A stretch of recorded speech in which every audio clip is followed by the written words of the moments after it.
اب آپ اس مبارک سلسلے کا 20واں حلقہ سماعت فرمائیں۔ فوراً بھاگ گئے، اور جو مسلمان تھے بیچارے ضعیف اور کمزور دل وہ بھی بھاگ گئے۔ حضور جب صبح کو اٹھے تو 3000 میں باقی 300 آدمی ساتھ، باقی سب چلے۔ انہوں نے کہا جی ہم تو نہیں لڑ سکتے، 10,000 سے کون لڑے، ہم اپنے بچوں کی حفاظت کرنے جاتے ہیں۔ ادھر ابو سفیان نے اب تیاری کی کہ بھئی ہم اپنے دونوں ہی طرف سے جو ہے ہم حملہ کریں۔ اسی اثنا میں یہودیوں نے، بنی قریظہ والوں نے کچھ اپنے جواسیس بھیجے کہ بھئی مدینہ منورہ میں داخل ہو کر پہلے یہ تو پتا کرو کہ مسلمانوں کے بچے عورتیں وہ کہاں ہیں، کس حال میں ہیں، تاکہ آج کل مسلمان بڑی قسم پرسی میں ہیں، تو کیوں نہ ہو کہ ہم رات کو حملہ کریں اور پہلے ہم بچوں کو بھی قبضے میں لے لیں اور مدینہ شہر پہ بھی قبضہ کر لیں۔ تو ان کے 3 جاسوس آئے، تو 2 ابھی دور تھے، لیکن ایک جاسوس جو ہے وہ طریقے سے چلتا چلتا چلتا چلتا اس حویلی کے قریب آ گیا جس میں سارے مسلمانوں کی خواتین، عورتیں، بچے سب جمع تھے۔ بی بی صفیہ امت رسول اللہ، یہ بی بی صفیہ ہیں جو حضور صلی اللہ علیہ وسلم کی عمت ہے، پھوپھی۔ تو انہوں نے جب دیکھا تو حضرت حسان ابن ثابت جو حضور کے شاعر تھے، اس وقت ان کی عمر 60 سال، انہوں نے حسان ابن ثابت سے کہا کہ حسان، یہ جو بندہ اس طرف سے آ رہا ہے اس کو میں نے نظر رکھی ہوئی ہے، یہ کوئی دشمنوں کا جاسوس معلوم ہوتا ہے، اور اگر یہ خبر لے کر واپس چلا گیا تو یہ حصہ بھی مدینے کا خالی ہو جائے گا اور حضور کے لیے ایک اور پریشانی کا سبب بن جائے گا کہ اب عورتیں اور بچے اکیلے ہیں۔ تو تم مہربانی کرو، یہ لکڑی پکڑو اور یہ جب گلی سے گزرے نا تو اس کو ڈنڈا مارو اس، تاکہ ان کا جاسوس اگر مر گیا نا تو وہ ڈر جائیں، کہیں کہ بھی نہیں مسلمانوں کے بچے اکیلے نہیں ہیں وہاں، اس کا مطلب ہے کوئی لوگ ہیں۔ حضرت حسان نے کہا میں تو شیر کہنا جانتا ہوں، میں ڈنڈے شنڈے نہیں مار سکتا، میں تو کمزور آدمی ہوں، اسی لیے تو عورتوں کے ساتھ بیٹھا ہوں، بہادر ہوتا ادھر حضور کے ساتھ نہ جاتا۔ میں اگر لڑائی لڑنے والا اتنا بہادر بندہ ہوتا تو میں پھر ادھر حضور صلی اللہ علیہ وسلم کے ساتھ بیٹھا ہوتا خندق پہ، یا میں یہاں عورتوں کے ساتھ بیٹھا ہوتا۔ تو بی بی صفیہ نے کہا کہ اچھا ادھر ہٹ جاؤ۔ تو بی بی صفیہ نے اپنے دوپٹے کو اور اپنی چادر کو کمر میں کسا اور ڈنڈا لے کے کھڑی ہوئی، اور جب وہ گزرا تو بس ایک ہی ضرب ماری ہو تو اسی وقت ختم۔ تو سب سے پہلے یعنی مومنوں میں سے مدینہ منورہ کے اس غزوہ احزاب میں عورتوں میں سے سب سے پہلے لڑائی لڑنے والی بی بی صفیہ ہے جو پھوپھی ہے رسول، اور یہ عبداللہ بن زبیر کی والد، چھوٹی عورت تو نہیں، یہ اتنے بڑے گردے والی عورت تھی۔ تو اس نے جناب جب اس دشمن کو مار دیا تو باقی عورتیں بھی تیار ہو گئی۔ انہوں نے کہا بھی صفیہ نے بہادری دکھائی ہے تو ہم کیوں نہ دکھائیں؟ انہوں نے کہا ٹھیک ہے جی، سب عورتیں تیار ہو جائیں، 10-10 کی ٹولیاں بنا کے قلعے بنا کے اس قلعے پر پہرا دیں، کوئی بھی دشمن ہم یہاں سے نہیں گزرنے دیں گے، حضور کو تو پریشان نہ ہونے دینا۔ اب یہودیوں کو خبر ملی کہ ہمارے جاسوس مر گئے۔ انہوں نے کہا بھی مدینہ منورہ میں اگر انہوں نے جاسوس مار دیے اس کا مطلب ہے کہ یہاں بھی ٹھیک ٹھاک ان کا انتظام، لہذا ادھر سے تو حملہ نہ کر۔ مشرکین مکہ کے بہت بڑے بڑے جو بہادر لوگ تھے وہ غصے میں آ گئے۔ انہوں نے کہا ابو سفیان دیکھو بات سنو، ہم یہ خندق آج عبور کرتے ہیں، جو ہوگا دیکھا جائے، یہ کیا ہے کہ اتنے دن سے ہم انتظار میں یہاں پڑے ہوئے ہیں۔ ادھر کبھی یہودی کہتے ہیں تمہارے ساتھ ہیں، کبھی کہتے ہیں ٹھہر جاؤ، کبھی کہتے ہیں صبر کرو، کبھی کہتے ہیں اچھا ہم کل حملہ کریں گے، یہ ہم سے برداشت نہیں ہوتا، آج ہم نے خندق عبور کرنی ہے، جو ہو سو ہو۔ انہوں نے کہا ٹھیک ہے۔ تو ان میں سب سے بڑا بہادر تھا عمر ابن ود، بہت بڑا، 80 سال اس کی عمر تھی، لیکن وہ اتنا بڑا جنگجو تھا کہ اسے یعنی وہ کہتا ہے کہ مجھے اپنی زندگی میں شکست یاد ہے، اور اس کے سامنے آنے سے بڑے بڑے بہادر جو تھے وہ کتراتے۔ عمر ابن ود اور اکرمہ، ابی جہل اور نوفل ابن زبیر، یہ 3 آدمی جو تھے ان کے پاس چونکہ عرب کے اصیل گھوڑے تھے، بڑے نسل والے گھوڑے تھے، یہ سردار لوگ تھے، گھوڑے اور اونٹ تو پھر یہ رکھتے تھے نا چن چن کر۔ ابھی جہل کی جو اونٹنی تھی آپ حیران ہوں گے، اس زمانے ابو جہل کی اونٹنی جب ابو جہل مارا گیا نا، وہ مال غنیمت میں آئی، پھر حضور کے پاس آ گئی، تو حضور صلی اللہ علیہ وسلم جب اس پہ مکے پہ آئے تو مکے والوں نے کہا کہ اس ایک اونٹنی کے بدلے ہم سے 100 اونٹنی لے لیں، حضور مہربانی کریں ایک اونٹنی آپ ہمیں دے دیں، ہم سے 100 اونٹنی لے لیں۔ آپ نے کہا کہ نہیں، میں تو نیت کر چکا ہوں گی یہ ذبح ہوگی بنا، اب یہ تو قربان ہوگی۔ میں کہا حضور 100 اونٹ ذبح کر دیں، ایک اونٹنی تو چھوڑ دیں نے کسی کو ذبح ہو۔ تو اس طرح ان کے پاس گھوڑے اور اونٹ تھے، تو ان تینوں نے کیا کیا کہ اپنے دور سے جا کر گھوڑے دوڑائے اور گھوڑوں نے جناب چھلانگ لگائی اور خندق عبور کر گئے۔ اب خندق عبور کرنے کے بعد جب آ گئے تو انہوں نے کہا مسلمانوں کوئی ہے تم میں ہمارا مقابلہ کرنے والا، میدان میں نکلو۔ لڑائی تو بعد میں ہوگی نا، پہلے مبارزت ہوتی تھی، ایک ایک آدمی برابر پہ لڑتے تھے۔ حضور صلی اللہ علیہ وسلم نے فرمایا کہ بھائی کون پہلے؟ عمرو بن ود نکلا۔ عمرو بن ود کے مقابلے پہ کون جاتا ہے؟ تو سب صحابہ، وہ 300 میں سے کوئی ہمت نہ کر سکتا، اتنا روب تھا اس کو۔ حضرت علی رضی اللہ تعالیٰ عنہ کھڑے ہوئے، انہوں نے کہا کہ یا رسول اللہ فاضل لی، آپ نے فرمایا اجلس، بیٹھ جاؤ تم، بس بیٹھ گئے۔ اس نے دوبارہ للکارا، کسی مسلمان نے جواب نہ دیا۔ حضرت علی رضی اللہ تعالیٰ نے پھر کھڑے ہو گئے، انہوں نے کہا یا رسول اللہ فاضل لی انا اقاتل، یہ اسلام کا دشمن ہمیں للکار رہا ہے اور سب لوگ ڈر رہے ہیں کہ وہ بڑا جنگجو ہے، بڑا بہادر ہے، کیا ہو گیا؟ اور فرمایا اجلس، بیٹھ جائے۔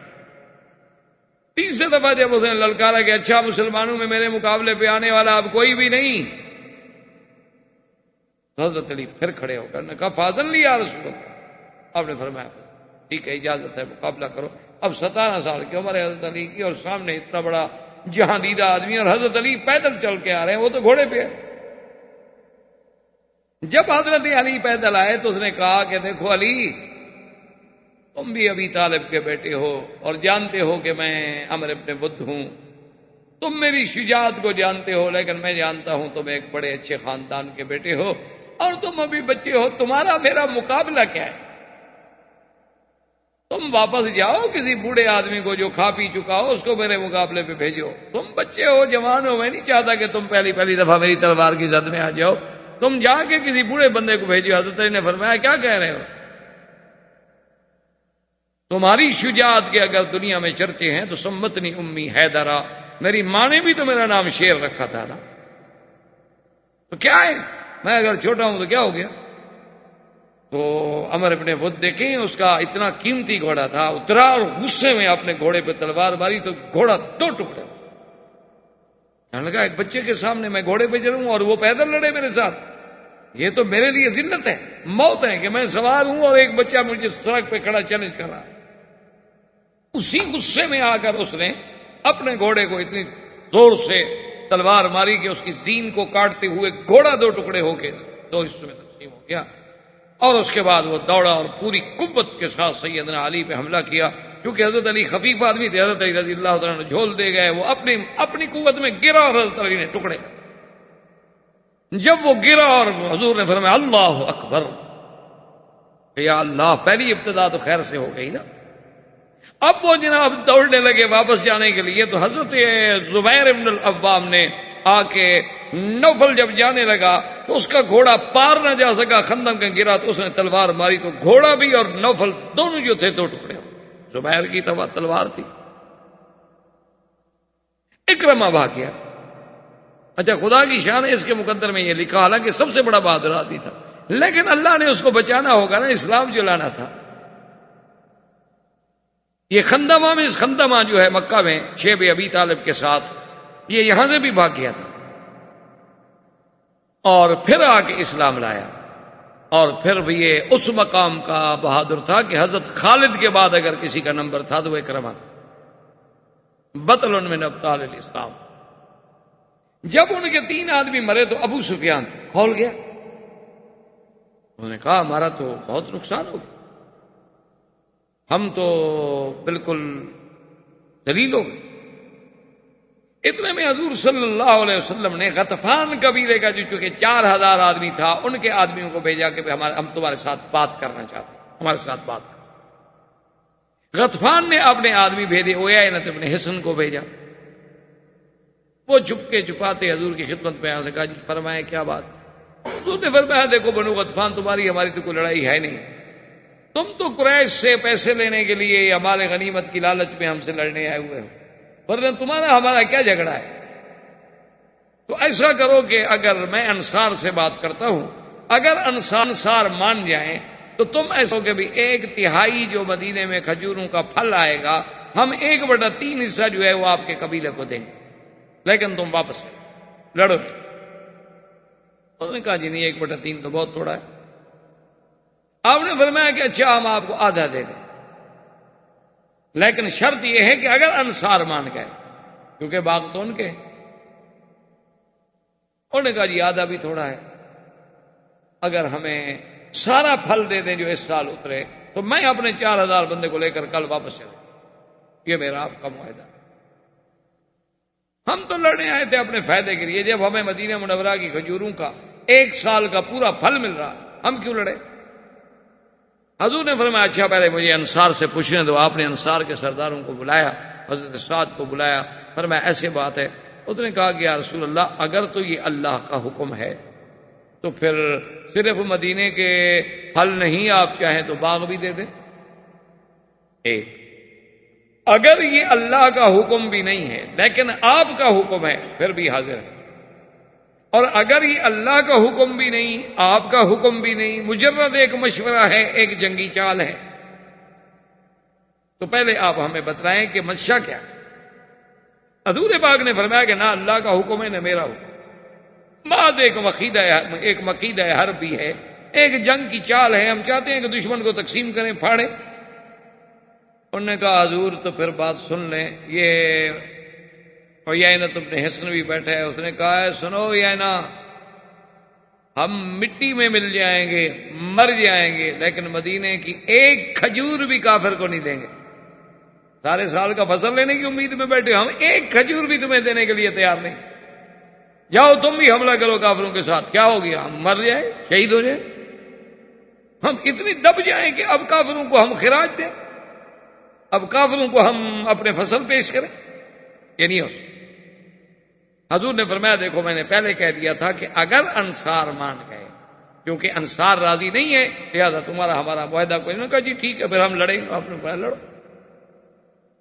اسی اثنا میں کافروں نے ابو سفیان نے ایک اور پروگرام، اس نے کہا ایسا کرو کہ یہ یہودی جو ہے نا ان کا تو ابھی تک کوئی پتہ چل نہیں رہا، وہ حملہ ادھر سے کرتے نہیں، یہ کہتے ہیں کہ بھئی ہم تمہیں راستہ دینے کے لیے تیار ہیں، لیکن آخر اب 3-4 ہزار آدمی کا ادھر سے عبور کرنا تو آخر مسلمانوں کا بھی تو آدمی پہاڑوں پہ بیٹھے ہوئے دیکھ رہے ہیں نا،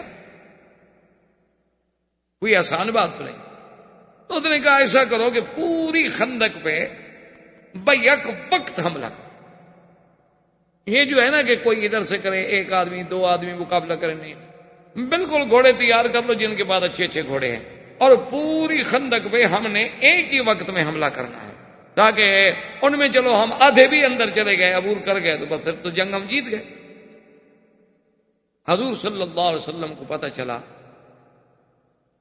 سرکار دو جہاں صلی اللہ علیہ وسلم نے حکم دیا کہ اتنی ٹولیاں بناؤ اور پوری خندق پہ پہرا دو، اور ان سب کی فرمایا نگرانی جو ہے میں اللہ کا نبی خود کروں، کہ بھی ہلنا نہیں ہے، تیروں کی باڑ پہ رکھ لینا ہے، کسی دشمن کو اندر نہیں آنے دیں۔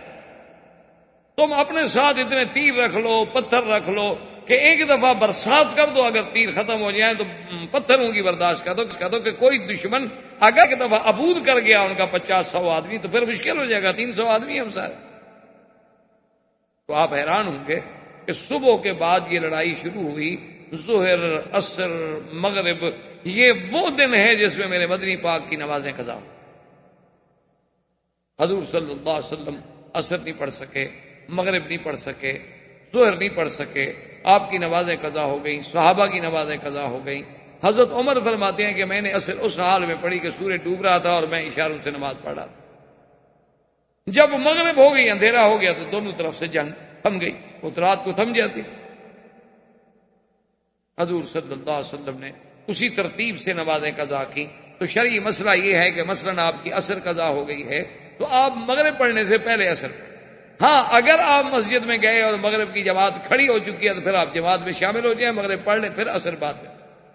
لیکن اگر جماعت خالی نہیں ہوئی، ابھی ٹائم ہے، تو آپ پہلے عصر پڑھ لیں اور پھر مغرب میں شامل، تاکہ آپ کی وہ ترتیب جو ہے وہ نہ ٹوٹے.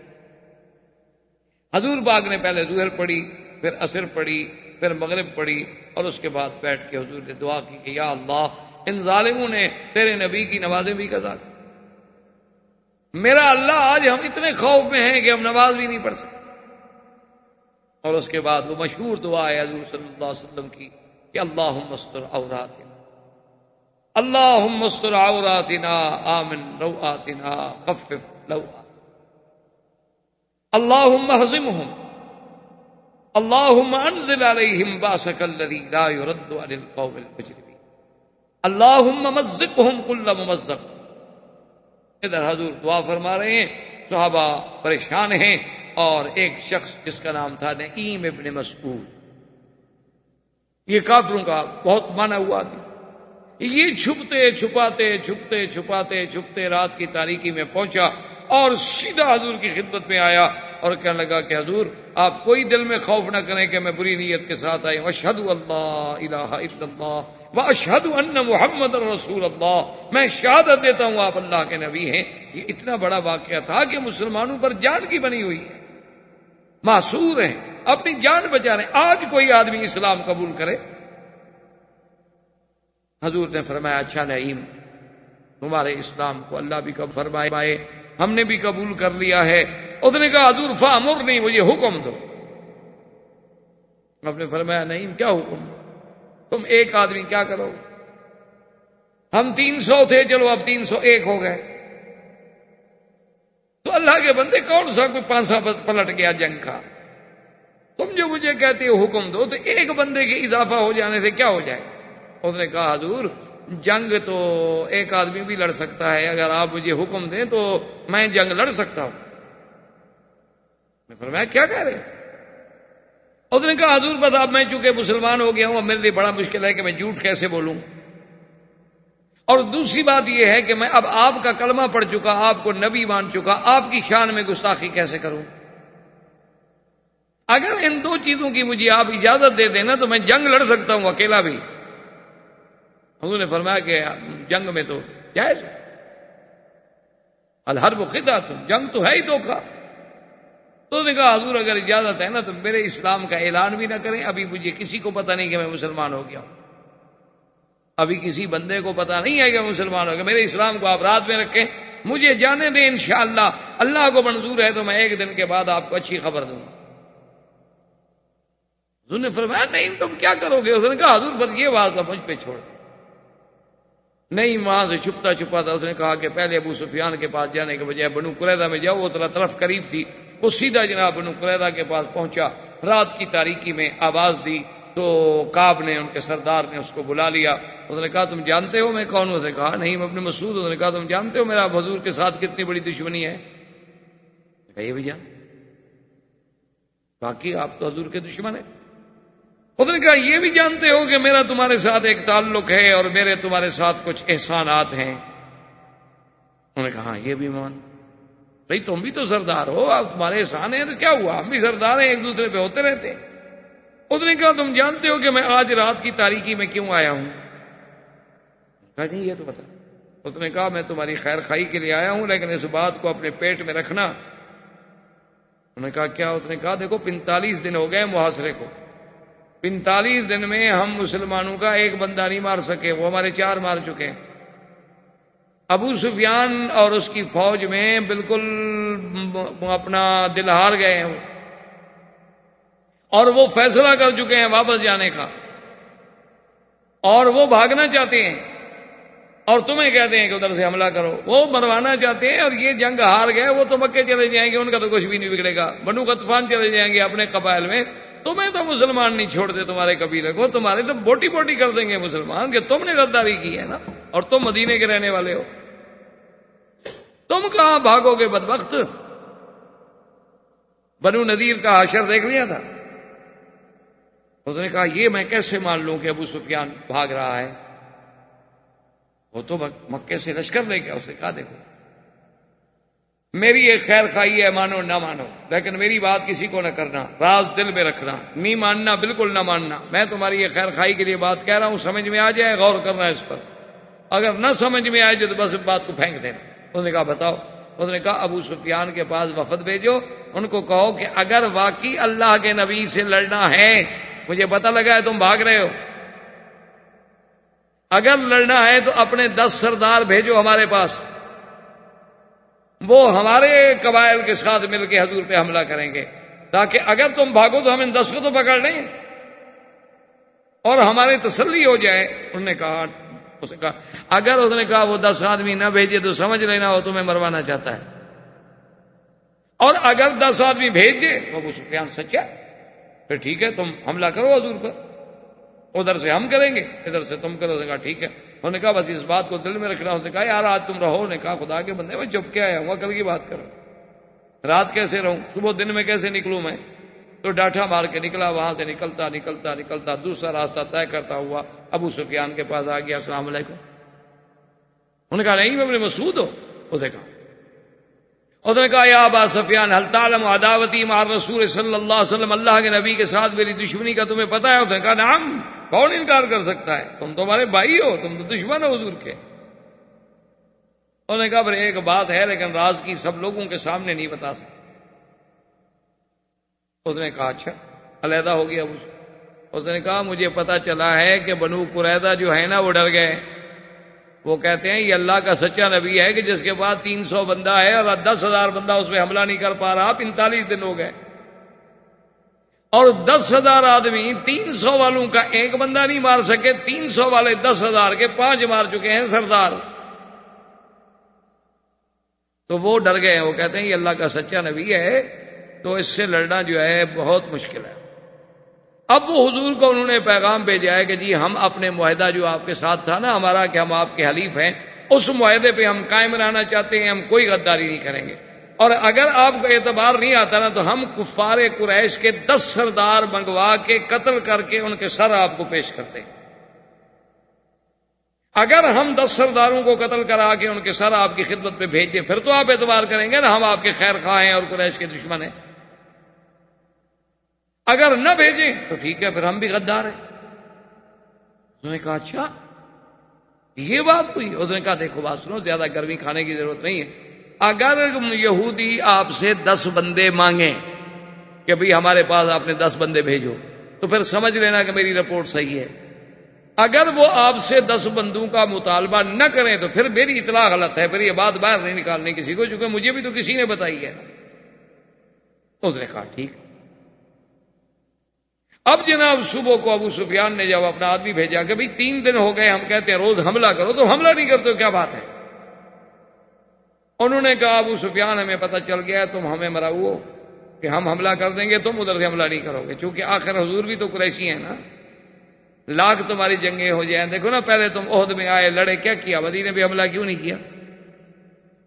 اور جب تم حضور پاک بدر پہنچے تو تم نے ابو جہل کو پیغام بھیجا کہ لڑائی نہ کرو، واپس آ جاؤ، جب قافلہ مکے آ گیا لڑائی کی کیا ضرورت ہے؟ تمہارے اندر کچھ کھوٹ ہے، اس لیے آپ اپنے 10 سردار بھیجیں جو ہمارے پاس رہیں گے، پھر ہم حملہ۔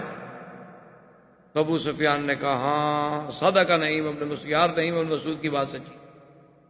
اس نے ٹھیک ہے یہ بدبخت ہم سے 10 آدمی مانگ رہے ہیں کہ وہ قتل کر کے حضور کو پیش کرنا چاہتے ہیں صلح کے لیے۔ انہوں نے کہا اچھا ٹھیک، 10 آدمی مانگتے ہو؟ انہوں نے کہا ہاں مانگتے۔ انہوں نے کہا اچھا پھر میں آخر اپنی قوم سے مشورہ کر کے جواب دوں گا، اب اتنی جلدی تو میں جواب نہیں دے سکتا۔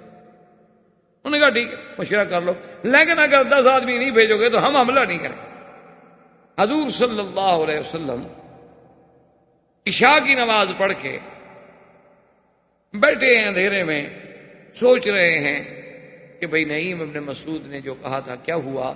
تو نعیم ابن مسعود جو ہے چھپتے چھپاتے آ گیا۔ اس نے کہا حضور اب مجھے ظاہر نہیں کرنا، لیکن انشاءاللہ اللہ پاک رحمت کرے گا، اب یہودی اور قریش مل کر آپ سے نہیں لڑتے، ان دونوں کو میں نے توڑ دیا ہے۔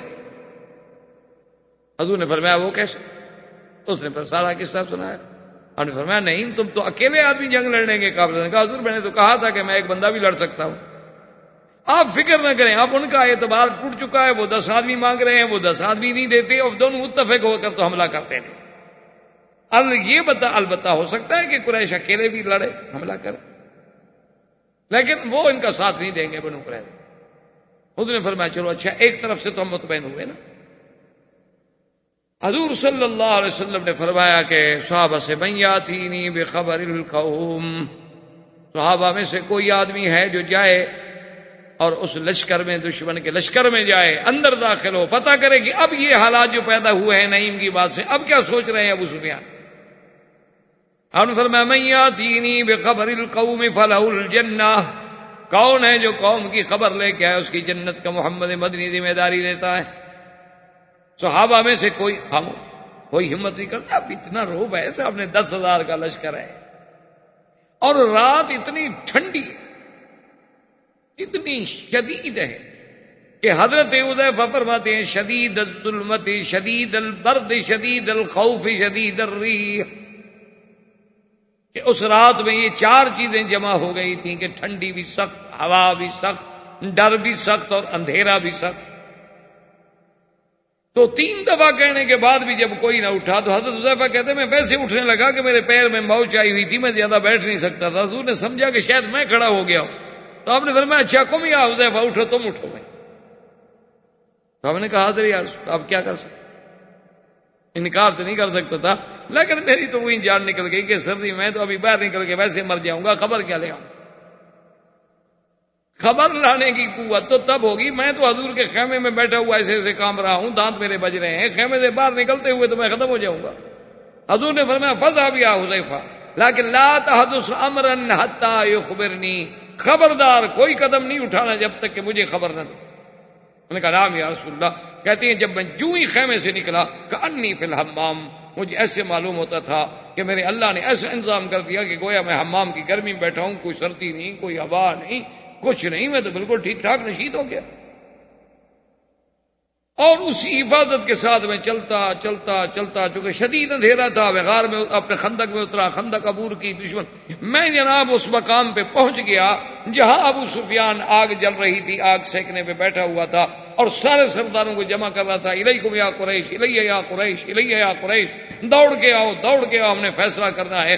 کہتا ہے کہ اس کی پشت میری طرف تھی، میرے پاس اتنا اچھا موقع تھا آج دشمن کی قوت کو توڑنے کا، میں نے تیر کمان پہ چڑھایا کہ چلو باقی مقابلے تو ہوتے رہیں گے، پہلے ابو سفیان کو تو ختم کرو۔ اگر ابو سفیان اپنے کیمپ میں مارا جاتا ہے تو پھر قریش ہمارے ساتھ کب لڑیں گے؟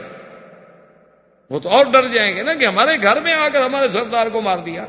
لیکن حتیٰ ذکرت قول رسول اللہ، مجھے حضور کا فرمان یاد آ گیا کہ حذیفہ خبردار، کوئی کام نہیں کرنا، صرف خبر لانی ہے جب تک میں چپ۔ کہتا ہے کہ اتنا بڑا موقع لیکن اطاعت رسول سب سے بڑا۔ میں واپس خبر لے کے ابو سفیان نے کہا بھئی بات سنو، حالات یہ ہو گئے ہیں، یہودیوں نے غداری کر لی ہے اور ٹھنڈ میں کھا رہی ہے، اور حذیفہ کہتے ہیں میں یہ دیکھ رہا تھا کہ خیمے اڑ رہے ہیں، دیگیں اڑ رہی ہیں، جانور اڑ رہے ہیں۔ تو ابو سفیان نے کہا معلوم ہوتا ہے اللہ کے نبی کی بد دعا لگ گئی، ہم مقابلہ نہیں کر سکتے، بھاگو۔ تو سب نے کہا کہ الرحیل الرحیل، بالکل اچھی بات ہے، تیاری کرو، بھاگو۔ انہوں نے کہا دیکھا نہیں ہے کہ گھوڑے اڑ رہے ہیں، جانور اڑ رہے ہیں، اونٹ اڑ اڑ کے ادھر پڑ رہے ہیں، خیمے ہمارے اڑ، کون مقابلہ کرے گا؟ بھئی اللہ کے نبی کے ساتھ کیسے؟ بھئی آخر ہوا کے ساتھ کون لڑے؟ تو کہتے ہیں کہ میں جلدی سے واپس آیا، میں جب آیا تو دیکھا کہ حضور نماز پڑھ رہے ہیں، حضور پہ کپڑا ہے، اور جو ہی میں حضور کے خیمے میں داخل ہوا تو وہی سردی نے پھر پکڑ لیا۔ وہ تو وہاں تک تھی جہاں تک تو حضور کا حکم تھا نا کہ جاؤ اور خبر لے آؤ۔ میں چلا گیا مطمئن، کوئی سردی نہیں، واپس آیا کوئی سردی نہیں، خیمے میں داخل ہوتا گیا سردی شروع، پھر اپنی طبیعی حالت پہ آ گیا۔ تو حضور نے اشارہ کیا کہ میرے قریب آ جاؤ، تو میں قریب آ کے بیٹھا، حضور نے اپنا کپڑا جو تھا آدھا میرے اوپر ڈال دیا اور میں وہی حضور کا کپڑا لپیٹ کے بیٹھ گیا۔ حضور نماز پڑھ رہے ہیں، حضور نماز سے فارغ ہوئے، آپ نے فرمایا کہ ہاں بتلاؤ خبر کیا ہے؟ میں نے عرض کیا حضور خبر بالکل الحمدللہ خیر ہے، ابو سفیان ایسے کہہ رہا تھا، معلوم یہی ہوتا ہے کہ اب ان کے پاؤں نہیں ٹکتے، اب وہ بھاگ رہے۔ حضور نے فرمایا ان اللہ استجاب دعوتنا، اللہ نے ہماری دعا سنی۔ اور جناب جب صبح کا تارا چمکا، پاؤ پھونٹی، سورج نکلا، دیکھے تو وہاں تو نہ قریش ہیں، نہ قریش کا کوئی لشکر ہے، نہ وہاں جناب کوئی چیز ہے ان کے، تو وہ تو راتوں رات بس صبح ہونے سے پہلے پہلے مدینے سے بھاگ گئے۔ جو اڑ گئے، جو مال مل گیا، جو خیمے چھوڑ گئے، کسی کے جانور چھوڑ گئے اور بھاگ گئے، میدان صاف ہو گیا۔ حضور صلی اللہ علیہ وسلم مطمئن ہو کر مدینہ منورہ میں تشریف لے آئے، اور آپ اپنے گھر میں جانے کے بعد آپ نے غسل کا ارادہ فرمایا کہ میں غسل کر لوں۔ ابھی آپ غسل فرما رہے تھے کہ صحابی کہتے ہیں کہ دہیہ کلبی کو ہم نے دیکھا، حضور کے صحابی تھے، کہ وہ حضور کے گھر دروازے سے اندر داخل ہو رہے ہیں، اور اس کے بعد ہمیں پتہ نہیں لگا، اتنی دیر میں حضور حمام سے آئے اور دہیہ سامنے تھا، لیکن جب حضور قریب آئے تو دیکھا وہ تو جبریل ہے اور دہیہ کی شکل میں۔ اس نے کہا الصلاۃ والسلام علیک یا رسول اللہ، آپ نے کپڑے اتار دیے، زرہیں اتار دی؟ انہوں نے کہا ہاں ہم نے اتار۔ انہوں نے کہا رسول اللہ ابھی تک فرشتوں نے تو زرہیں نہیں اتاری، ہم تو اسی طرح تیار کھڑے، اللہ کا حکم ہے کہ بنی قریظہ پر فوراً محاصرہ کرو۔ پھر چلو قریش تو بھاگ گئے کہ یہ جو گھر کا دشمن بیٹھا ہوا ہے، فوراً محاصرہ کریں۔ اور صحابہ کہتے ہیں ہم نے دیکھا کہ دہیہ جا رہے ہیں بنی قریظہ کی طرف، تو ہم حضور کی خدمت میں دوڑے، حضور دہیہ جا رہے ہیں، دہیہ نہیں، ان جبریل یرید بنی قریظہ، جبریل جا رہے ہیں، اور لا یصلی ان صلاۃ العصر الا فی بنی قریظہ، کوئی آدمی اب عصر کی نماز نہ پڑھے الا بنی قریظہ۔ حضور صلی اللہ علیہ وسلم وہاں پہنچے، بڑا تفصیل، بڑا عجیب واقعات ہیں اس میں کہ بنو قریظہ جاتے ہوئے صحابہ کرام رضوان اللہ علیہم اجمعین کے لیے ایک اور امتحان پیدا ہو گیا کہ راستے میں عصر کا وقت آ گیا۔ اب کچھ صحابہ کہیں کہ نماز پڑھو اور کچھ صحابہ کہیں کہ نہیں، حضور نے فرمایا ہے کہ نماز تو نہیں پڑھنی الا بنی قریظہ۔ بعد میں کہا اللہ کے بندے لا یصلی ان صلاۃ العصر الا فی بنی قریظہ کا معنی یہ تھا کہ بھی جلدی کرو وہاں پہنچو، یہ معنی تھوڑا ہے کہ راستے میں نماز بھی آ جائے اتنی پڑھنی۔ تو بعد نے راستے میں نماز پڑھ لی، اور کچھ صحابہ نے نماز وہاں بنی قریظہ میں جا کے پڑھی۔ جب حضور صلی اللہ علیہ وسلم کو خبر دی گئی کہ ہاکذا فعل اصحابک یا رسول اللہ، تو آپ نے فرمایا کلاہما علی الحق، ان دونوں نے حق پر عمل کیا ہے، کوئی بات نہیں۔ یہی وہ چیزیں ہیں جن سے ائمہ استدلال کرتے ہیں کہ اگر دو ائمہ فقہا کا اختلاف ہے تو مجتہدین کا اختلاف ہے، کسی ایک جانب کو ہم منکر نہیں کہہ سکتے۔ یہ تو ہم کہہ سکتے ہیں کہ بھی ہمیں امام ابو حنیفہ کا قول پسند ہے، ہم اس پہ عمل کر رہے ہیں، لیکن ہم یہ نہیں کہہ سکتے کہ دوسرے کا قول غلط ہے، اس کو منکر نہیں کہہ سکتے، کیوں اجتہاد تو اس نے بھی کیا، چاہے وہ خطا پر بھی ہو۔ حضور صلی اللہ علیہ وسلم نے بنی قریظہ کا جا کر محاصرہ کیا، اور ان سب نے حصن میں، قلعے میں بند ہو گئے، اور ان کے پاس چونکہ ان کو پتا تھا کہ ہمارے پاس اتنا مال ہے کہ اگر ایک سال تک بھی محاصرہ جاری رہے ہمیں تو کوئی غم ہے ہی نہیں، ہمارے پاس سب کچھ ہے، کھانا پینا اسباب سب مکمل۔ تو اب حضور صلی اللہ علیہ وسلم نے، ابھی لبابہ ایک صحابی تھے، وہ ان کا بھی کسی زمانے میں بنی قریظہ کے ساتھ تعلق تھا، تو وہ جب ادھر سے گزرنے لگے تو ان کے ایک سردار نے بلا کے پوچھا کہ ابھی لبابہ ہمیں بتاؤ تو صحیح، آخر محاصرہ جو ہے حضور کا، اور حضور کہتے ہیں کہ قلعے سے نکلو، اگر ہم قلعے سے نکل آئے تو حضور کیا فیصلہ کریں گے؟ ابھی لبابہ کہتے ہیں کہ اتفاق سے اچانک بے ساختہ میں نے یوں اشارہ کیا ان کو کہ حضور قتل کریں گے تو چھوڑیں گے۔ اس کے فوراً بعد مجھے خیال ہے کہ انی خنت اللہ ورسولہ، میں نے کیا کیا؟ میں نے تو خیانت کی، اللہ کے رسول کا راز میں نے کھول دیا۔ میں شرم سے وہاں سے بھاگا، سیدھا مسجد نبی میں آیا، اپنی بیوی کو بلایا، میں نے کہا کہ مجھے اس مسجد کے ستون کے ساتھ باندھ دو۔ اسی لیے اس زمانے ابی لبابہ آج بھی مدینہ منورہ میں ریاض الجنہ کے ٹکڑے میں وہ ایک ستون ہے جس پہ لکھا ہے ابی لبابہ، اسی کے ساتھ حضرت نے اپنے آپ کو بندھوا دیا۔ زندگی بات باقی تو انشاءاللہ بات باقی۔ دوستو، بھائیو، عزیز نوجوانوں، دروس سیرہ نبویہ علیہ الصلاۃ والسلام کا یہ سلسلہ مبارکہ اللہ تبارک و تعالی کی عنایت و احسان سے ابتدائے ولادت رسول پاک صلی اللہ علیہ وسلم سے لے کر ہم غزوہ خندق تک پہنچے۔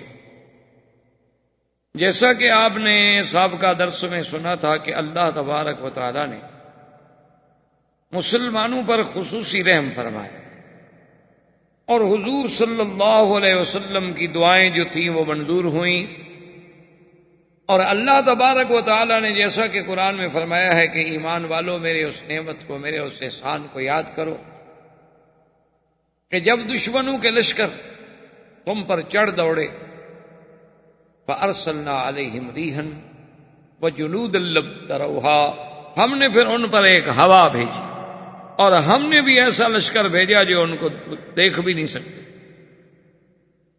اور اللہ تبارک و تعالیٰ جو تم کرتے ہو سب دیکھ۔ اور مسلمانوں یاد کرو یہ کتنا مشکل وقت تھا کہ جب دشمن تمہارے اوپر سے، نیچے سے، ہر طرف سے گویا تمہیں گھیر چکا تھا، اور جب تمہاری آنکھیں پھٹی رہ گئی تھی کہ اب اتنے بڑے دشمن کا جو چاروں طرف ہمیں گھیر چکا ہے ہم کیا کریں گے۔ وَبَلَغَتِ الْقُلُوبُ الْحَنَاجِرَ، جب دل جو تھے خوف کے مارے گویا کہ وہ حلق میں آ گئے تھے، اور تم گمان کر رہے تھے اللہ پہ گمان کرنا کہ اب کیا ہوگا۔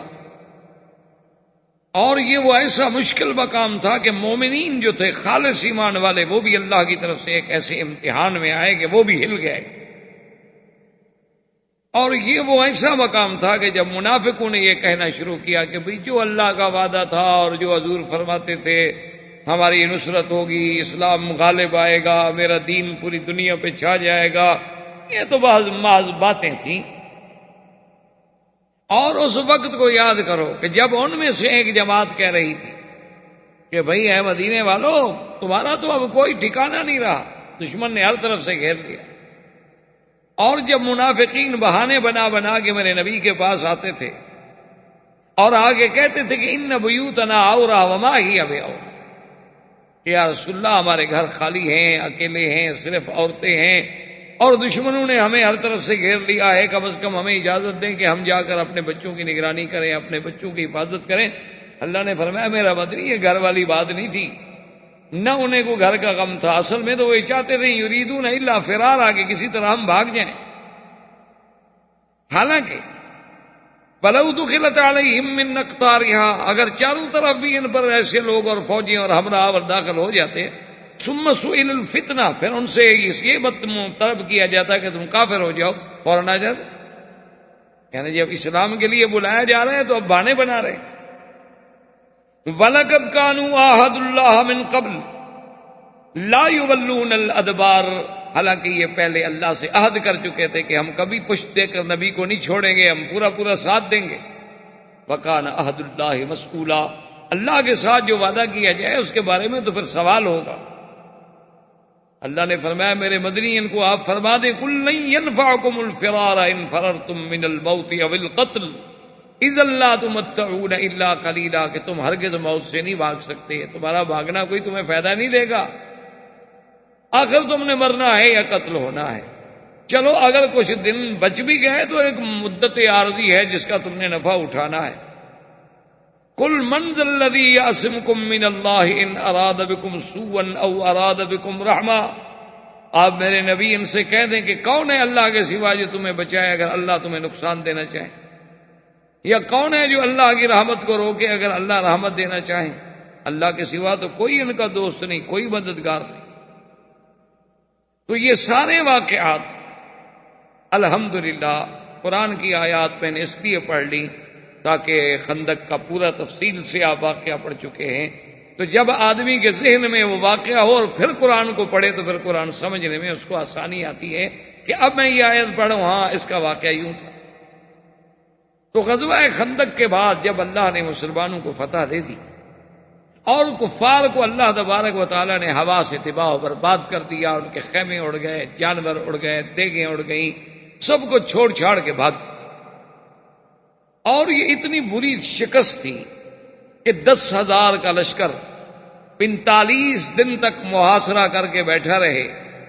10,000 آدمی کا 45 دن کا خرچہ، اور وہ بھی فوج کا خرچہ، کھانا پینا، مصاریف، جانور، ان کے گھاس،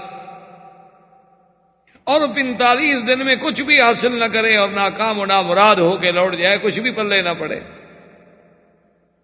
اس سے بڑی ہزیمت کیا ہو سکتی۔ اسی لیے جب وہ ناکام لوٹے تھے تو وہ ایک جملہ ہے جو میرے آقا انعامدار سرکار دو جہاں صلی اللہ علیہ وسلم کی زبان مبارک سے نکلا تھا۔ حضور کی زبان سے نکلا ہوا تو ہر لفظ موتی ہوتا ہے۔ تو حضور پاک نے فرمایا تھا کہ نغزو قریشن لم یغزونا بعد اليوم، آپ نے فرمایا اپنے صحابہ سے کہ میرے صحابہ سن لو، آج کے بعد ہم قریش پہ حملے کریں گے، ہم چڑھائی کریں گے، ہم جنگ لڑیں گے، آج کے بعد قریش ہم سے کبھی نہیں لڑ سکتے۔ یہ کوئی معمولی شکست تو نہیں تھی۔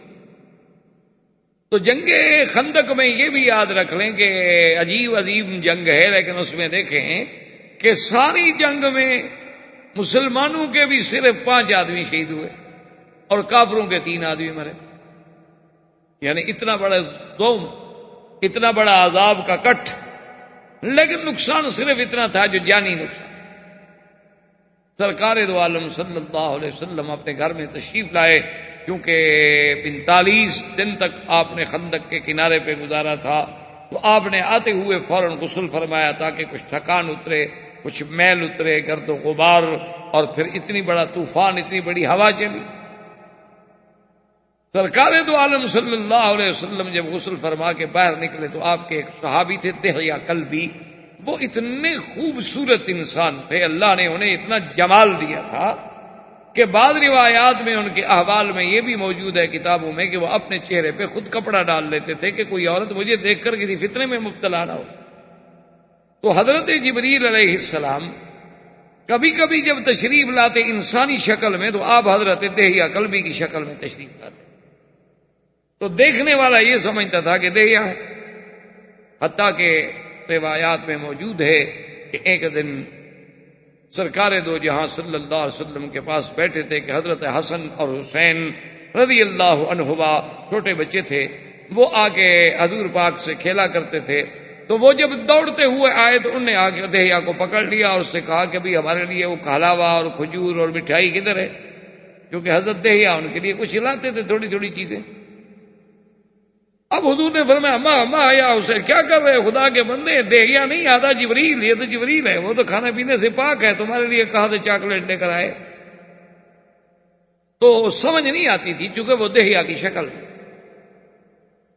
تو حضرت جبریل حاضر ہوئے، سلام کیا، انہوں نے کہا کہ یا رسول اللہ آپ نے غسل بھی فرما لیا، آپ نے یعنی زرہ بھی اتار دی اور جنگی ساز و سامان بھی اتار دیا، لیکن ہم نے تو ابھی تک نہیں اتارا، فرشتے تو ابھی تک اسی لباس میں کھڑے ہیں۔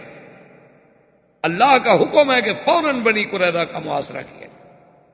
یہودیوں کے یہاں مدینہ منورہ میں بڑے بڑے قبائل جو تھے وہ 3 تھے، بنی قینقاع اور بنی نذیر اور بنی قریظہ۔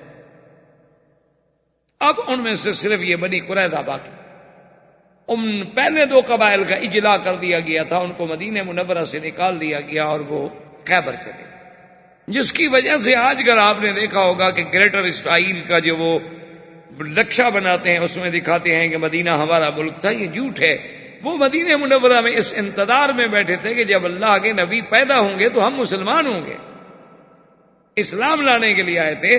مدینہ منورہ پہ ان کی حکومت کبھی نہیں رہی، وہ تو شام سے آئے، مدینہ منورہ میں آ کے بیٹھ گئے کہ مکے میں نبی پیدا ہوں گے اور مدینہ ہجرت کریں گے، تورات میں انہوں نے پڑھا ہوا تھا، اور ہم حضور صلی اللہ علیہ وسلم پر ایمان لائیں گے۔ لیکن جب حضور ولد اسرائیل کے بجائے ولد اسماعیل میں پیدا ہوئے، یعنی آپ حضرت اسحاق کے بجائے حضرت اسماعیل علیہ السلام کے نسب میں آئے، تو ان کے دلوں میں عداوت و بغض آ گیا اور وہ انکار کر گئے، ورنہ نہ یہاں ان کی کوئی حکومت تھی، نہ ان کا یہاں قبضہ تھا، اور نہ یہ ابتدا سے بلاد حرم یا بلاد مدینہ یا یثرب کے رہنے والے لوگ تھے، یہ تو شام سے آئے۔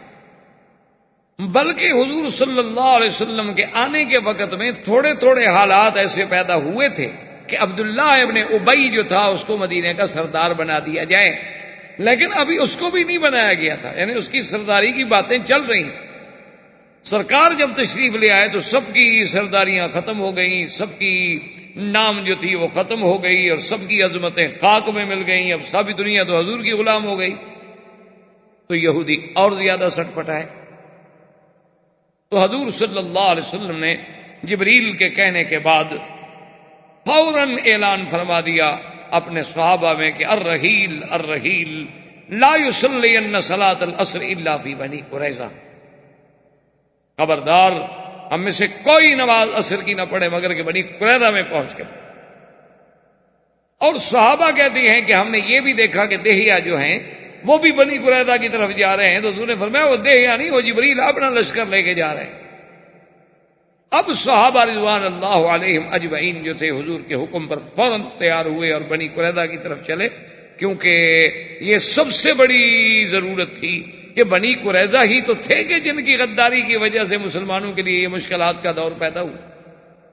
اگر بنی قریظہ غداری نہ کرتے، اگر بنی قریظہ اپنے عہد و پیمان پہ قائم رہتے، اگر بنی قریظہ اپنے آدمی بھیج کے مسلمان بچوں اور عورتوں پر حملہ کرنے کے لیے جاسوس نہ بھیجتے، اگر بنی قریظہ جو تھے وہ حیی ابن اخطب کے ساتھ سودا بازی کر کے حضور کے جنوب کا دروازہ نہ کھول دیتے تو مسلمان تو مطمئن تھے، آگے خندق تھی اور 3 حصے مطمئن تھے۔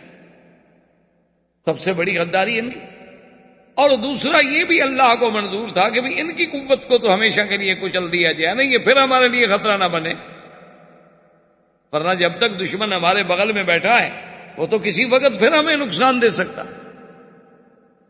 اور غزوہ احزاب یا غزوہ خندق، اس سارے غزوے کے پیچھے جو اصل قوت تھی، جو اصل برین تھا، وہ بھی یہودیوں کا تھا کہ حیی ابن اخطب جو ہے خیبر سے نکلا اور مکے پہنچا، قریش کو تیار کیا، بنو غطفان کو تیار کیا، بنو سلیم کو تیار کیا، بنو فزارہ کو تیار کیا، احابیش کو تیار کیا، اور ساری دنیا کا لشکر لے کے مدینے پہ حملہ آور ہوا۔ تو اب ضرورت تھی کہ یہودیوں کی قوت پہ ایک ایسی ضرب لگائی جائے کہ پھر ان کی قوت ہمیشہ کے لیے۔ تو اب صحابہ کرام رضوان اللہ علیہم اجمعین جب بنو قریظہ کے لیے چل پڑے تو اتفاق کی بات ہے کہ عصر کا وقت جو ہے راستے میں ہو گیا اور نماز کا وقت جا رہا ہے۔ تو اب صحابہ میں 2 جماعتیں بن گئی۔ بعض جماعتیں جو تھیں وہ یہ کہتی تھیں کہ بھائی نماز عصر کا وقت آ گیا ہے، ہمیں فوراً نماز پڑھ لینی چاہیے، اور بعض صحابہ جو تھے وہ کہتے تھے کہ نہیں، حضور صلی اللہ علیہ وسلم کے الفاظ مبارک جو ہیں، ظاہر حدیث کا تقاضا یہ ہے کہ لا یصلین صلاۃ العصر الا فی بنی قریظہ، کہ نماز عصر کوئی نہ ادا کرے مگر بنی قریظہ میں، ہم تو وہی پڑھیں گے۔ صحابہ نے کہا اللہ کے بندے، مقصد ہوتا ہے ایک بات کو سمجھیں، مفہوم یہ تھا کہ بھی جلدی پہنچو، یہ مفہوم تھوڑا ہے کہ راستے میں نماز کا وقت آئے تو ہم نماز بھی نہ پڑھیں۔ تو بہرحال کچھ صحابہ نے نماز عصر کی راستے میں وقت پہ پڑھ لی، اور کچھ صحابہ نے نماز جو تھی وہ بالکل انتہائی آخری وقت میں جا کے بنی قریظہ میں۔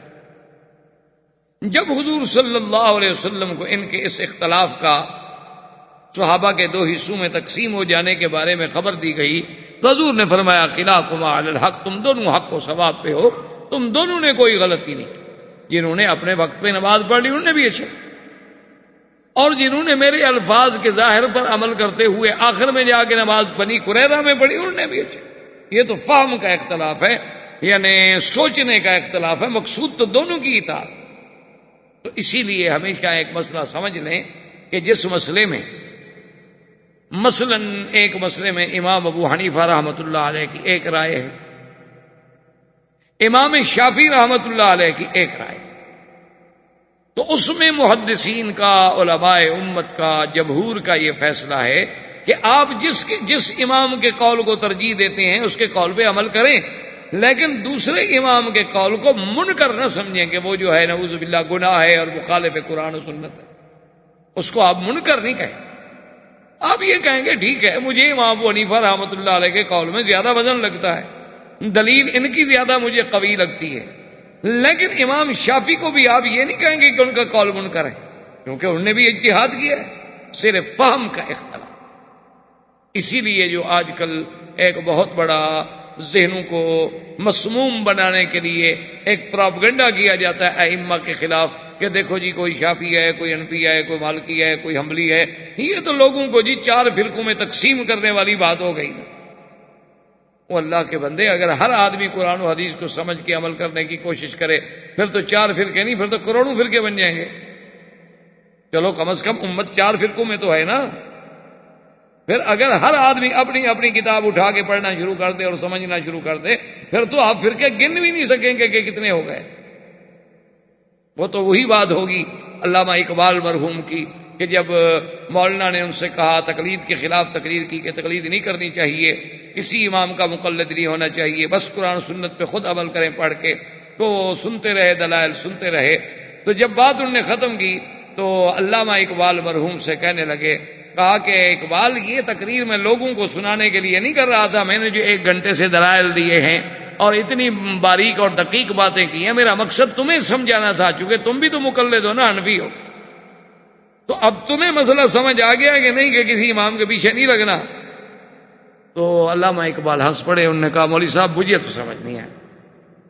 انہوں نے کہا اقبال تم اتنے ذہین آدمی ہو، ماشاءاللہ مفکر آدمی ہو، تمہیں سمجھ نہیں آیا. انہوں نے کہا جی مجھے تو پھر یہ سمجھ آیا ہے کہ اگر ہم ان ائمہ کی تقلید چھوڑ دیں تو پھر کیفیت یہ ہوگی چوں صلاتے بے امام، جیسے بغیر امام کے ایک نماز ہو رہی ہو، پھر ہمارا حال بھی وہی ہوگا کہ کوئی رکوع میں ہوگا، کوئی سجدے میں ہوگا، کوئی اتحیات میں بیٹھا ہوگا، کوئی کھڑا ہوگا، کوئی جا رہا ہوگا، پھر ہمارا حال وہی ہو جائے گا کہ صلاتے بے امام ہم بن کے رہ جائیں گے. یہی تو کوئی وجہ ہے کہ اللہ نے 5 دفعہ ہمیں ایک امام کے پیچھے کھڑا کیا، کوئی تو وجہ ہے نا. ورنہ اللہ میاں فرماتے بابا ہر آدمی آئے نماز اپنی اپنی پڑھ لو، چلے جاؤ بس. پھر جماعت کی، اقتداء کی، پابندی کی، ایک آرڈر پہ کاشن پہ چلنے کی کہ اللہ اکبر تو اللہ اکبر، رکوع تو رکوع، سجود تو سجود. یعنی آپ پہلے اللہ اکبر نہیں کہہ سکتے، پہلے سلام نہیں پھیر سکتے، آپ اس سے پہلے سر نہیں اٹھا سکتے، پہلے سر نہیں جھکا سکتے. اسی لیے اللہ تبارک و تعالی سے دعا کریں کہ اللہ پاک ہمیں تمام ائمہ دین، ائمہ محدثین، ائمہ فقہا، ائمہ مجتہدین، ائمہ قراء، علماء حقہ سب کا احترام اور ادب کرنے کی ہمیں توفیق. یہ بہت بڑی بد نصیبی ہے کہ ایک لہر چلی ہے صحابہ کے خلاف، وہ صحابہ کو نہیں مانتے، اور ایک لہر چلی ہے ائمہ کے خلاف، وہ ائمہ کو نہیں مانتے. اللہ تبارک و تعالی رحمت فرمائے. یہ بڑی دور کی باتیں ہوتی ہیں، لیکن خدا کرے کہ ہمیں اللہ سمجھ عطا. تو اس لیے یاد رکھیں کہ 4 ائمہ کرام جو ہیں وہ سب کتاب و سنت کے غلام ہیں. ان سب کا مرجع، ان سب کا ماوا، ان سب کا ماخذ اللہ کا قرآن اور اللہ کے نبی کی سنت. ان میں اختلاف کیوں ہو گئے؟ ایک امام کچھ کہتا ہے اور ایک امام کچھ کہتا ہے. اس اختلاف کی وجہ کیا ہے؟ اختلاف فہم، یعنی ہر کسی کی تھنکنگ پاور جو ہے وہ الگ ہے. ایک آدمی کی سوچ اپنی ہے، ایک آدمی کی سوچ اپنی ہے. ایک آدمی ایک لفظ سے ایک مفہوم لیتا ہے، دوسرا آدمی اسی لفظ سے دوسرا مفہوم لیتا ہے.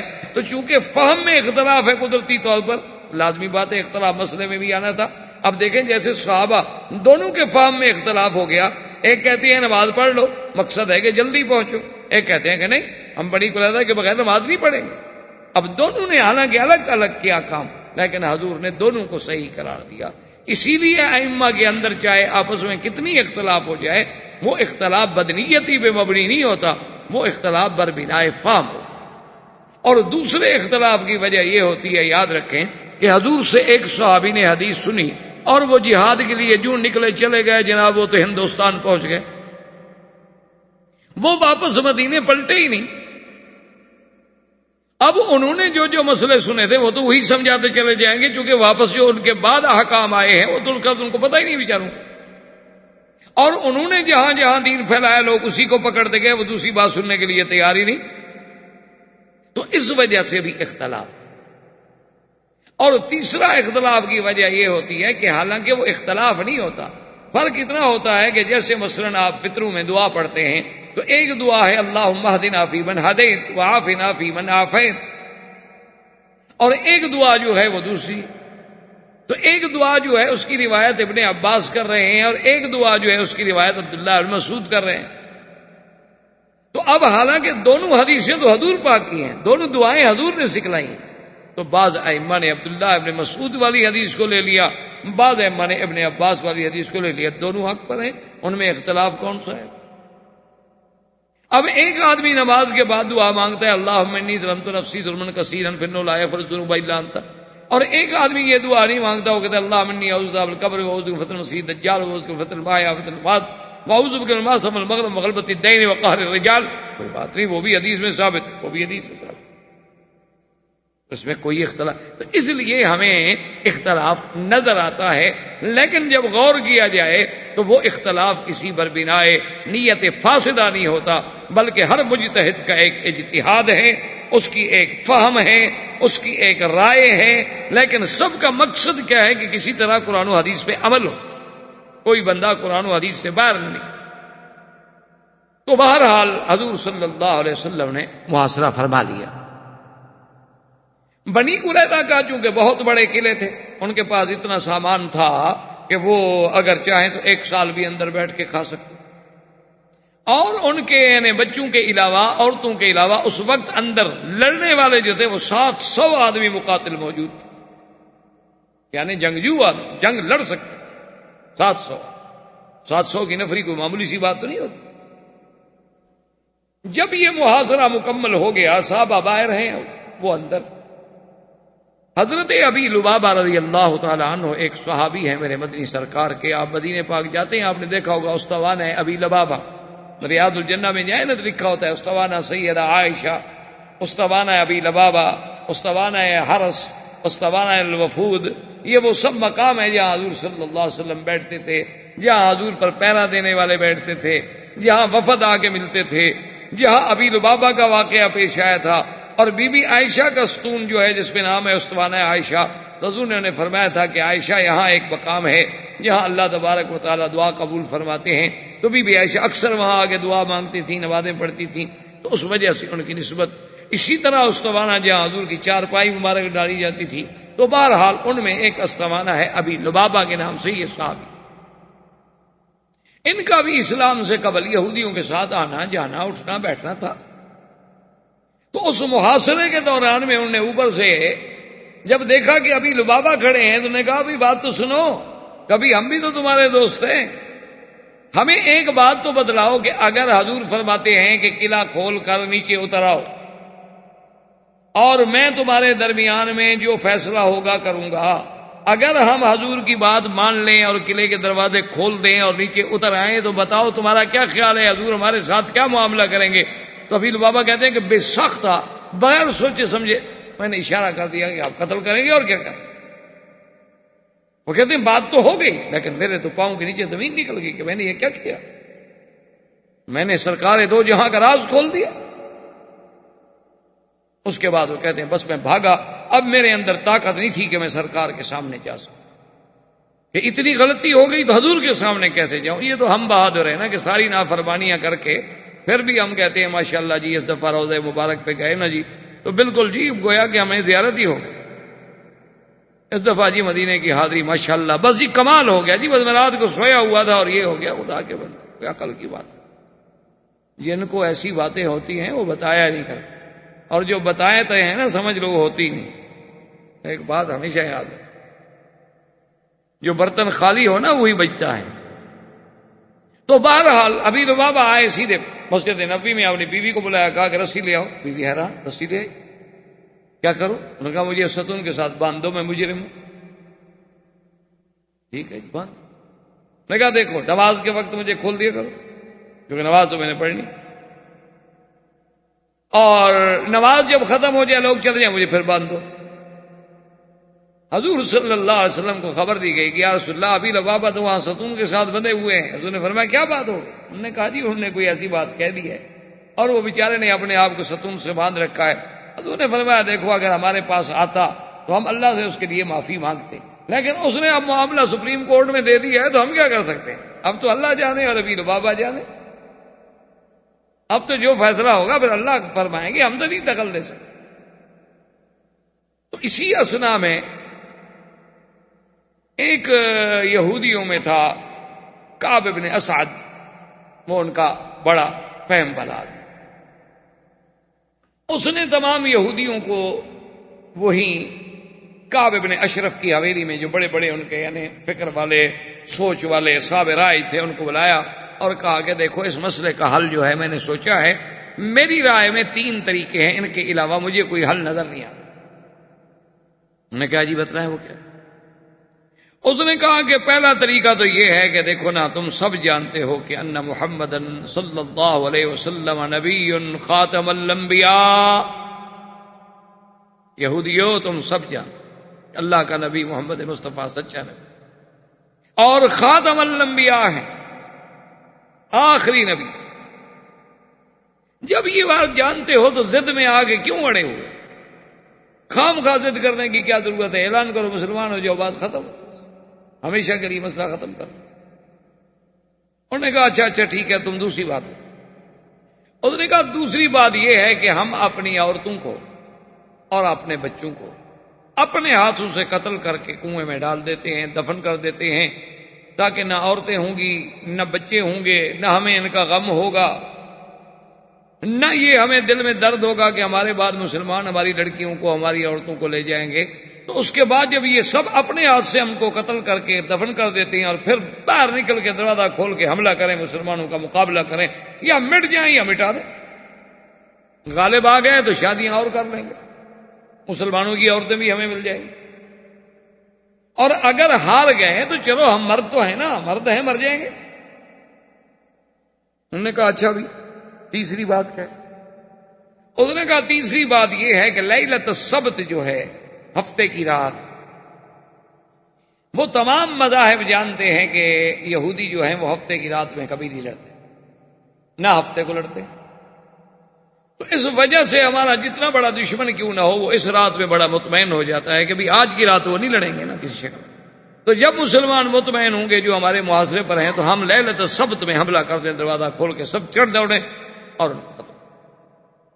ان کے علاوہ کوئی حل نہیں۔ انہوں نے کہا دیکھو کعب بن اسد، جو پہلی بات ہے نا اسلام لانے کی، پھر اتنا عرصہ یار ہم نے مقابلہ کیوں کیا ہے؟ تو ٹھیک ہے وہ نبی سچے ہیں، لیکن بس ہم ضد کر گئے ہیں، تو اب کیا ماننا ہے بھائی؟ ہم اسلام تو نہیں لائیں۔ باقی دوسری بات ہے تمہاری کہ عورتوں اور بچوں کو قتل کر دیں، یار ان کا کیا گناہ ہے کہ ہم اپنے ہاتھوں سے مار ڈالیں؟ اگر ہمارے مقدر میں مرنا لکھا ہوا ہی ہے تو ہم کیوں ماریں؟ ان کے قتل کے، ان کے خون سے ہم اپنے ہاتھ کیوں رنگیں؟ پھر اگر مقدر میں لکھا ہوا ہے کہ ہم مر جائیں گے، تو جب ہم نہیں رہیں گے تو پھر ہماری عورتیں اور بچے بھی جہاں مقدر ہے چلے جائیں۔ یہ بات بھی ہمیں قبول۔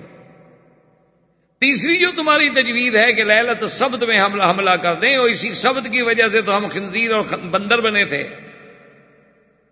یہی سبت کی نافرمانی تو کی تھی نا ہمارے باپ دادا نے، اور اللہ نے ان پر عذاب بھیجا کہ ان کو قردہ و خنازیر بنا دیا۔ اب آپ کہتے ہیں ہم پھر غلطی کریں، پھر اور خدا کا قہر آئے ہم پر۔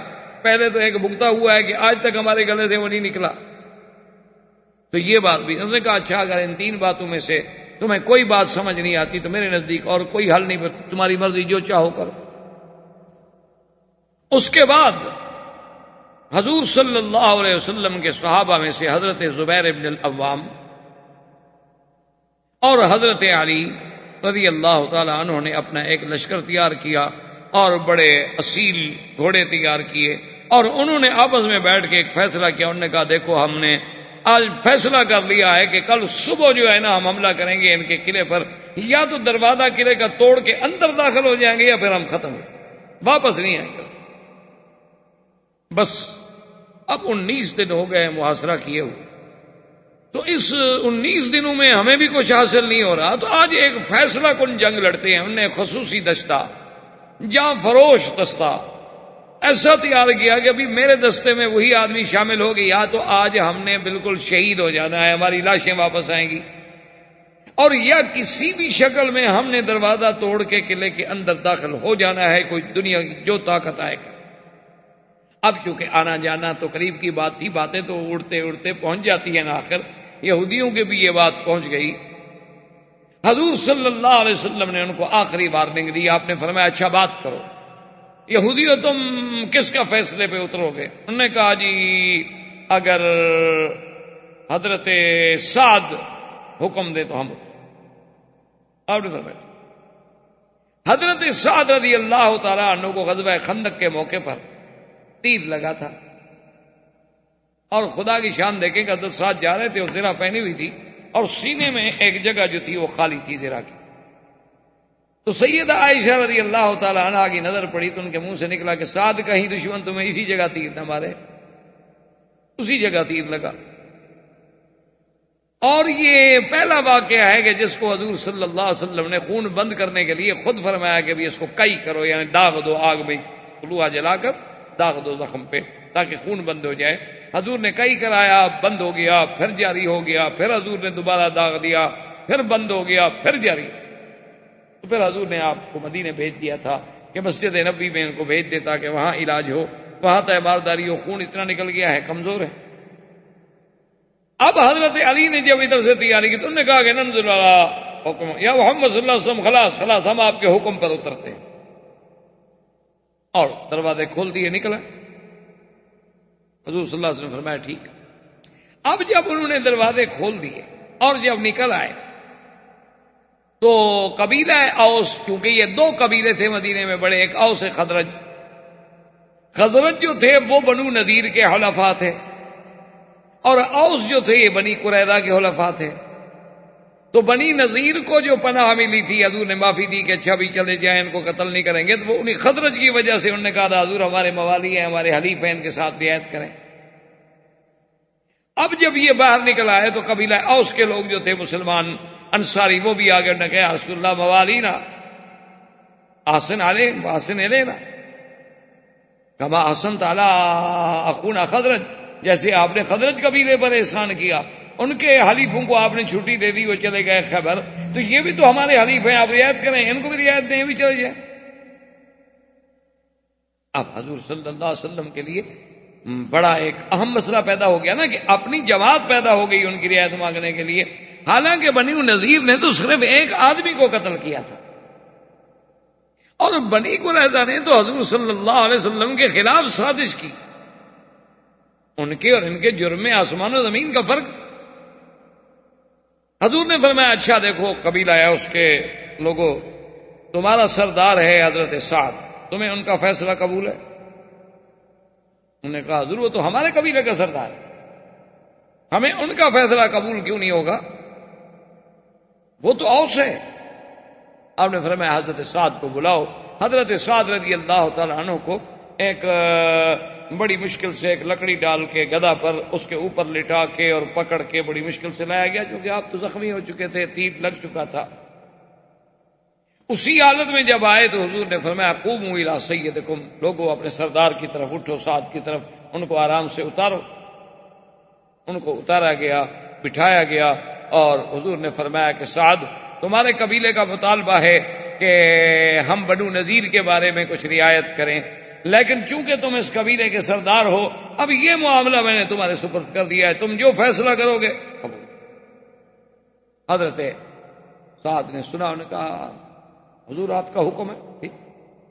تو حضرت سعد نے رضی اللہ تعالی عنہ نے اپنے قبیلے کی طرف دیکھا، اوس کی طرف، ان کے جو بڑے بڑے لوگ آ چکے تھے، انہوں نے کہا کہ دیکھو بات سنو، اگر میں کوئی فیصلہ کروں تو تم سب کو قبول ہوگا؟ انہوں نے کہا جی قبول۔ تو اس نے پھر باقی مسلمانوں کی طرف دیکھا جو اوس سے تعلق نہیں رکھتے تھے لیکن تھے مسلمان، نے کہا کہ بھئی دیکھو اگر میں فیصلہ کروں تو آپ لوگوں کو بھی قبول ہوگا؟ انہوں نے کہا میں بھی قبول ہوں۔ پھر اس نے حضور سرکار دو جہاں کی طرف دیکھا، اس نے کہا حضور ہوں تو میں غلام، لیکن اب آپ نے حکم دے دیا ہے تو اگر میں فیصلہ کروں تو پھر آپ کو بھی قبول ہوگا؟ فرمایا میں نے تمہیں تو حکم دیا ہے، مجھے بھی قبول ہوگا۔ تو اس نے بنو قریظہ کی طرف دیکھا، ان یہودیوں کی طرف، ان کے بھی تو بڑے بڑے سردار موجود تھے، سب آ گئے تھے، کیونکہ اب تو اپنے آپ کو استسلام کر چکے تھے، سونپ چکے تھے۔ تو حضرت سعد نے فرمایا کہ ہاں بنو قریظہ بتاؤ، اگر میں تمہارے بارے میں فیصلہ کروں تمہیں قبول ہوگا؟ انہوں نے کہا بھئی تم ہمارے حلیف ہو پرانے، تمہارا فیصلہ ہمیں قبول کیوں نہیں ہوگا، ہم تو تمہارے حلفاء ہیں۔ تو اس نے کہا سب سوچ لو، انہوں نے کہا سوچ لو۔ تو اس نے کہا کہ یا رسول اللہ صلی اللہ علیہ وسلم، میرا فیصلہ یہ ہے کہ ان کے جتنے مرد ہیں ان کو قتل کر دیا جائے، ایک بھی نہ چھوڑے، اور جتنا ان کا مال ہے وہ مال غنیمت ہے، اور جتنی عورتیں بچے غلام سب سبایا ہیں غلام۔ حضور نے فرمایا اللہ اکبر، اللہ اکبر یا سعد، سعد اللہ کی بڑی شان ہے، قضیت بکتاب اللہ، تم نے تو وہی فیصلہ کیا جو اللہ نے عرش سے فیصلہ کیا کہ ان کو معافی نہیں دی جا سکتی۔ حضور صلی اللہ علیہ وسلم نے حکم دے دیا کہ 700 آدمی کو قتل۔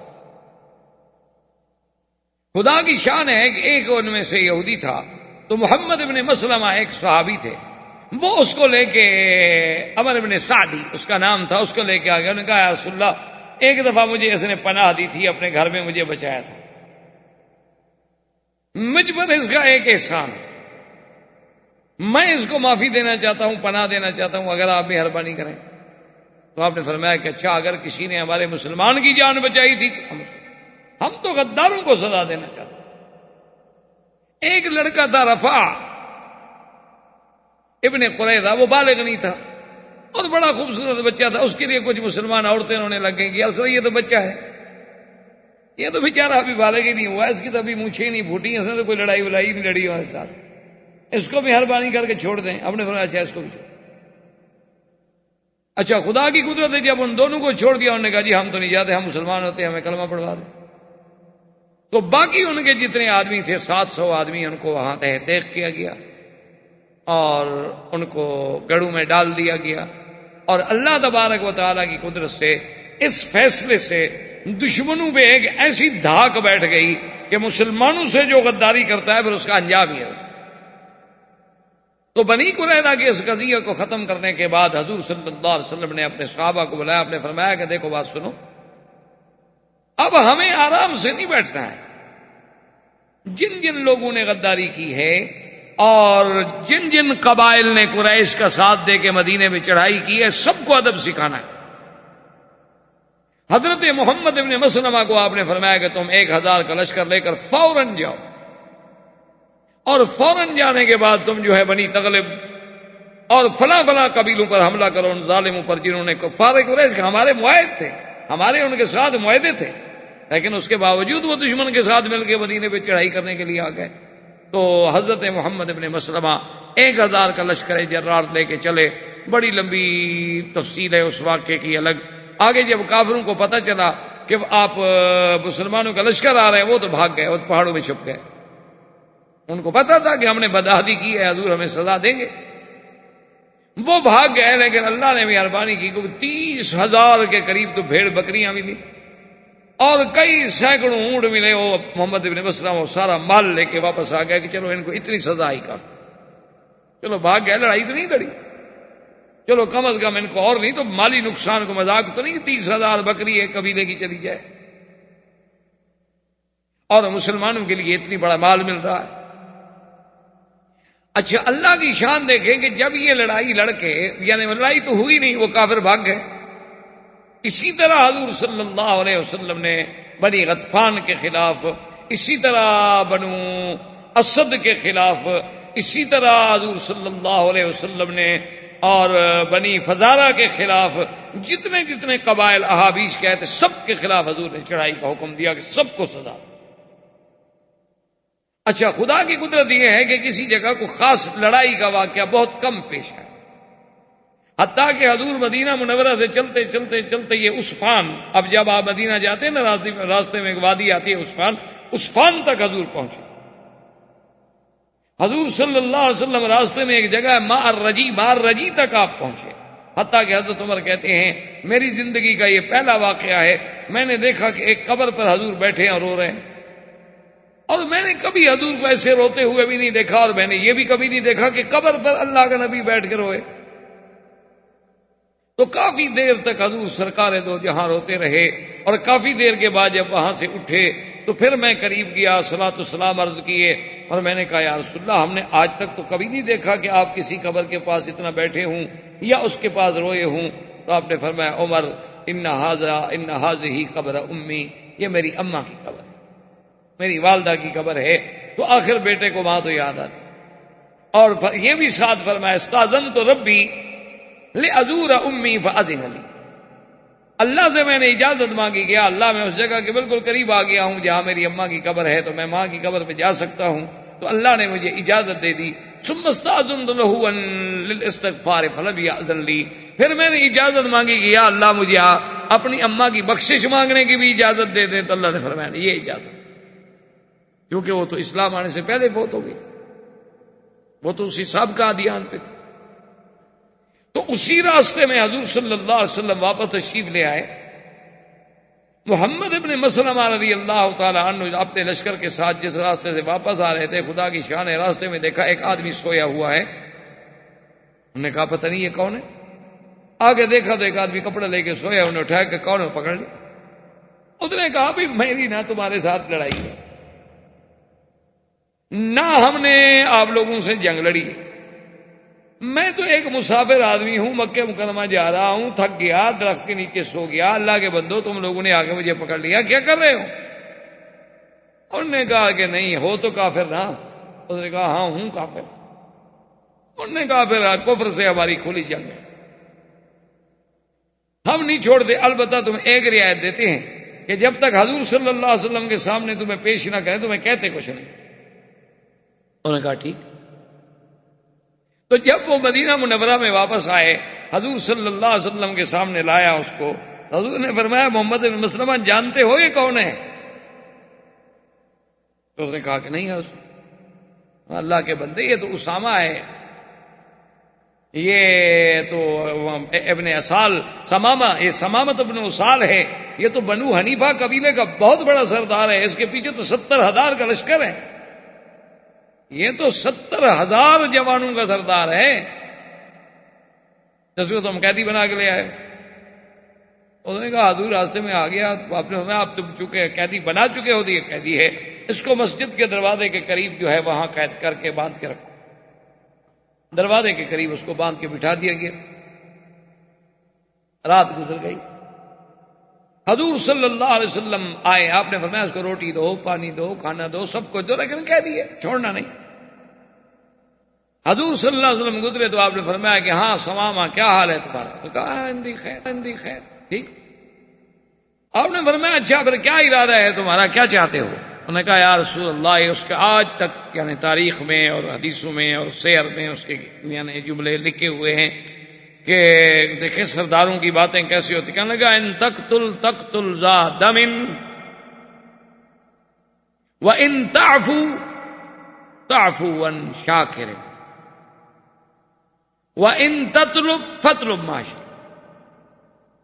اس نے کہا حضور اگر آپ مجھے قتل کرنا چاہتے ہیں تو قتل کر دیں، کوئی بات نہیں، لیکن میں کوئی ایسا بیکار گرا پڑا بندہ نہیں ہوں، میں بھی ایک قبیلے کا سردار ہوں، میں بھی خون والا ہوں، برادری والا ہوں، میری برادری بھی بدلہ لے گی، اور اگر آپ مجھے معاف کر دیں تو ایک مرد ہوں، میں احسان ضائع کرنے والا بندہ نہیں، اور اگر آپ کو کچھ چاہیے تو فضل و معاشیت جو مانگتے ہیں مانگ لیں، اگر آپ مجھے مالی فدیہ دے کر چھوڑنا چاہتے ہیں جو چاہیں طلب کریں، میں دے سکتا ہوں، مجھے کوئی کمی نہیں، میں سردار ہوں۔ حضور نے فرمایا اچھا رہنے دو اس کو اسی حال میں۔ دوسرا دن گزر گیا، حضور پھر آپ نے فرمایا ہاں بھائی سمامہ کیا حال ہے؟ اس نے کہا جی حضور میری وہی بات۔ تیسرا دن گزر گیا، تیسرے دن حضور صلی اللہ علیہ وسلم گزرے، فرمایا سمامت ابن اسال کیا حال ہے، کیا چاہتے ہو؟ اس نے کہا وہی حضور، قتل کریں تو میرا بدلہ لیا جائے گا، چھوڑ دیں تو مر دوں، احسان کا بدلہ دوں گا، اور اگر آپ کو کچھ چاہیے تو حکم فرمائیں۔ آپ نے فرمایا دیکھو سمامہ ہم تم سے کچھ نہیں لیتے، افونا کا ہم نے تمہیں بغیر کسی معاوضے کے چھوڑ دیا۔ میں نے کہا بہت اچھا، آپ نے احسان کیا ہے تو انشاءاللہ مجھے بھی شکر گزار پائیں گے، میں کوئی ایسا گرا پڑا ہوا راستے کی گلی کا آدمی نہیں ہوں۔ تھوڑی دیر کے بعد گیا اور غسل کر کے واپس آیا اور کہا اشہد ان لا الہ الا اللہ واشہد ان محمد الرسول اللہ، حضور مجھے مسلمان کر دے، میں نے جو 3 دن اسلام دیکھا ہے مجھے سمجھ آ گیا ہے کہ دین آپ کا سچا ہے۔ آپ کو بڑی خوشی ہوئی، اتنا بڑا آدمی مسلمان۔ اور اس نے کہا حضور سچی بات یہ ہے کہ میں تو عمرہ کرنے کے لیے جا رہا تھا، آپ کے صحابہ راستے سے مجھے پکڑ کے لے آئے، اب عمرے کے بارے میں کیا حکم ہے؟ آپ نے فرمایا تب میں عمرہ تک جاؤ، اپنا عمرہ پورا کرو۔ حضرت سمامت ابن اسال نے وہاں سے چل پڑے، احرام باندھا، مکے میں آ گئے۔ اب جب مکے میں آئے تو آپ تو وہ لبیک پڑھ رہے تھے جو مسلمانوں کی لبیک ہے، لبیک اللہم لبیک لبیک لا شریک لک لبیک ان الحمد والنعمت لک والملک لا شریک لک۔ احباب کرام، اس کے بعد اب آپ اس مبارک سلسلے کی CD نمبر 21 سماعت فرمائیں۔